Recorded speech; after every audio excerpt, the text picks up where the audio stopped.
ఈరోజు తెలుగు సాహిత్యంలో ఒకరైన మహాకవి విప్లవ కవి చెరబండరాజు గారి వర్ధంతి కార్యక్రమాన్ని నిర్వహిస్తున్న ప్రియమిత్రులు రాజారాం ప్రకాష్ సార్ గారు, మా గురుతుల్యులు మిత్రులు నాయకంటి నరసింహ శర్మ గారు, మరియు వనపర్తి జిల్లా ఎస్టీ మెయింటైనింగ్ సభ్యుడు, దళిత నాయకుడు, ప్రజా పోరాటాల నాయకుడు గంధం నాగరాజు గారు, క్రాఫ్ట్ టీచర్ మైనార్టీ నాయకుడు బాలమయ్య గారు, ఈ కార్యక్రమానికి ఇచ్చేసిన అందరికీ స్వాగతం పలుకుతూ, తెలుగు సాహిత్యంలో అనేక ప్రక్రియలు ఉన్నాయి. అందులో దిగంబర సాహిత్యం ఒక ప్రత్యేక శాఖ.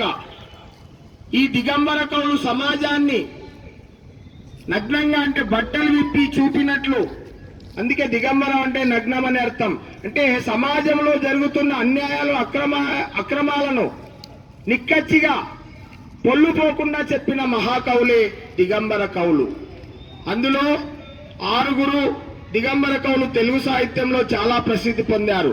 నగ్నముని, నిఖిలేశ్వర్, చెరబండరాజు, జ్వాలాముఖి, భైరవయ్య, మహాస్వప్న, ఈ 6 దిగంబర కవులని తెలుగు సాహిత్యంలో పేర్కొంటారు. అటువంటి దిగంబర కవుల్లో చెరబండరాజు కలం పేరు అలియాస్ అంటే బద్దం భాస్కర్ రెడ్డి. ఆలోచన, అక్షరం, ఆచరణ ఏకరూపం దాల్చిన మహాకవి చెరబండరాజు గారు. ఈయన 1944లో పుట్టారు. 1982 జూలై 2న మెదడు క్యాన్సర్తో మరణించినాడు. ఆ రోజుల్లో ఈయన ప్రపంచ ప్రగతి పురోగతి అంతా శ్రమజీవి నెత్తుటి బొట్టులో ఇముడి ఉంది అని చెప్పారు. ఈయన కత్తిపాటలో బండలు పగలేసినాం గుండెలు బాదుకున్నామంటూ ఇట్లా ఈ శ్రమ ఎవడిదిరో అంటూ ఒక కత్తిపాట చాలా ప్రసిద్ధమైంది చెరబండరాజు సాహిత్యంలో. అంటే శ్రమజీవుల నెత్తిటి బొట్టుతోనే ప్రపంచ ప్రగతి ఉంది అనేది శ్రమజీవుల గురించి తన కవిత్వంలో నిక్కచ్చిగా చెప్పిన మహాకవి. అందుకే మహాకవి శ్రీశ్రీ గారు తన మరో ప్రస్థానాన్ని చెరబండరాజు గారికి అంకితం ఇచ్చారు. 1944 మేడ్చల్ జిల్లా గట్కేశ్వర్ మండల్ అంకుశాపురంలో జన్మించిన బద్దం భాస్కర్ రెడ్డి గారు ఒక పేద రైతు కుటుంబంలో జన్మించారు. తన చిన్ననాటి నుంచే సాహిత్యంపై మక్కువ పెంచుకున్నారు. ఆ రోజుల్లో విప్లవ రచయిత సంఘం కార్యవర్గ సభ్యుడిగా, తర్వాత కార్యదర్శిగా ఆ సంస్థకు పనిచేశాడు. ఆ సందర్భంలో శ్రీశ్రీ గారు ఆ రోజుల్లో ప్రపంచ తెలుగు మహాసభలను బహిష్కరిస్తే వీళ్ళని జైల్లో పెట్టారు. 3 సంవత్సరాల పాటు జైల్లో ఉండి ఆయనకు తీవ్రమైన తలనొప్పి వచ్చి అది మెదడు క్యాన్సర్ గా పరిణమించింది. ఆ విధంగా అతడు హైదరాబాద్ లో ప్రభుత్వ ఉద్యోగిగా పనిచేస్తున్నాడు.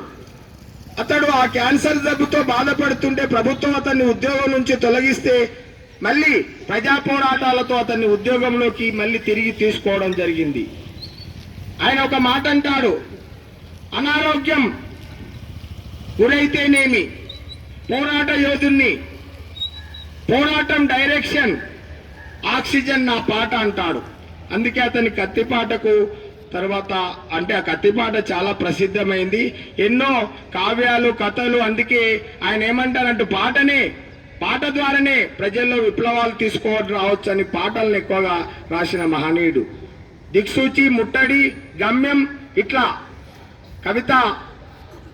కవితలను రచించాడు. తర్వాత గంజినీళ్ళు, నిపురాలు అనే నవలలు కూడా రచించాడు. ఆయన అంటాడు చివరిగా ఆయన మరణించే ముందు, ప్రతిరోజు శ్రమజీవి పోరాటాల్ని నేను రచించకపోతే నాకు జీవించినట్టు ఉండదని పలవరిస్తూ 1982 జూలై 2న మరణించాడు. అతని దిక్సూచికి ప్రీవర్స్ ఫ్రంట్ అవార్డు కూడా వచ్చింది. కనుక చెరబండరాజు సాహిత్యం అంటే తెలుగు సాహిత్యంలో అతని సాహిత్యాన్ని ఎర్ర అక్షరాలతో లిఖించదగిన సాహిత్యము, శ్రమజీవుల వైపు నిలబడిన మహాకవి.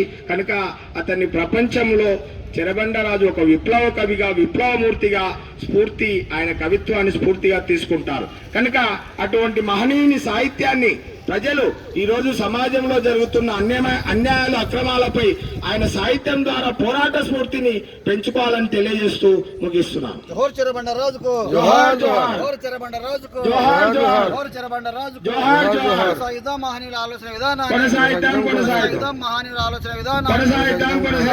జై భారత్, జై హింద్.